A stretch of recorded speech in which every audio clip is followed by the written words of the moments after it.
តែបើថាដូចបងនិយាយថាអីគេមានរូបមន្តអីគេនេះដូចជាអត់ដែរហ្នឹងហើយព្រោះអីគាត់បរៀនអត់ដែរឃើញមានអញ្ចឹងអូខេវាពេលខ្លះចង់និយាយថាការ train វាខុសគ្នាហើយដូច Henry អញ្ចឹងខ្ញុំ train ពីជនជាតិចិនផ្ទាល់ពេលអញ្ចឹង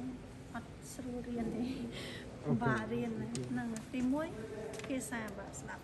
ស្ដាយតតងគ្នាអញ្ចឹងដល់ភាសាយើងវារៀនខ្សោយដែរអញ្ចឹងហ្នឹង delay ទៅពេល delay នេះយើងចង់រយៈពេលប្រហែល second ដើម្បីឲ្យ trip អញ្ចឹងហ្នឹងហើយមានតែប៉ុណ្្នឹងក្នុងការដាក់ឲ្យ trip ដាក់ delay មានVOC overrun អាហ្នឹងដូចគ្នា ទី1กับទី2 3ហ្នឹងដូចគ្នាចង់និយាយថាមិនមែនដូចគ្នាអីទេបានន័យថាពេលដែលយើង set ហ្នឹងគឺយើងយកតែដំបូងគេតែមួយហ្នឹងទេហ្នឹងអានឹង phase A phase B phase C មែនបងតែអាហ្នឹងកម្រិតទី1មានតែ protection គឺមាន3កម្រិត E ធំជាង1 E ធំជាង2តង1អញ្ចឹងមានកម្រិតទេព្រោះអាហ្នឹងមានន័យថាឧមាថាចរន្តហ្នឹងបុកមកខ្លាំងអញ្ចឹងគេយកកម្រិតទី2ហើយដើម្បី time delay ហ្នឹងខ្លីផ្ដាច់យកមកបើចរន្តវាធំនេះគេយកកម្រិតទី1ផ្ដាច់វិញអាស្រ័យ time delay សេរីទេហ្នឹងហើយបើគាត់បរៀនរាល់ដងគាត់ប្រាប់ទៅថាទៅតងមួយទី1ហ្នឹងយកតែទី1ហ្នឹងមកហ្នឹងហើយយើងចង់សេរីចង់ដាក់ម៉ានពេលហ្នឹងតែប៉ុណ្្នឹងទេដូចអត់មានរូបមន្តនៃគណនីដូចបងនិយាយហ្នឹងព្រោះដូចខ្ញុំនិយាយចឹងថា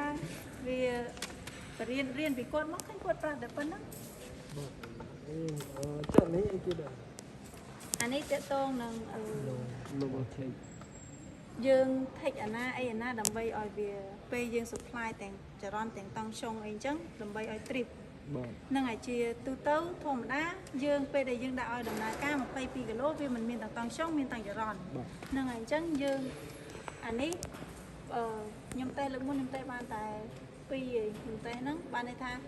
អាហ្នឹងមួយអានេះហ្នឹងគឺត្រូវដាក់ឲ្យស្មើគ្នាអញ្ចឹងទៅបើវាគ្រីទាំងអស់គ្នាគ្រីទាំងអស់ហ្នឹងខ្វែងទាំងអស់ហ្នឹងបានន័យថាពេលតង់ឆុងមកគឺវានឹង trip ហើយទាំងតង់ឆុងនិងចរន្តតែឧទាហរណ៍បើសិនជាយើងហ្នឹងបើសិនជាយើង system display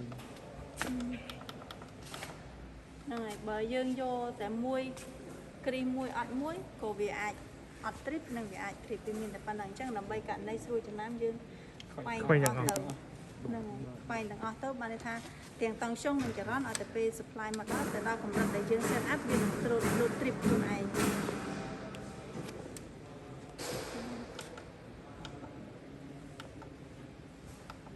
អាហ្នឹងអត់មានអីទេពេលចេញមើលទៅវាមានតែអញ្ចឹង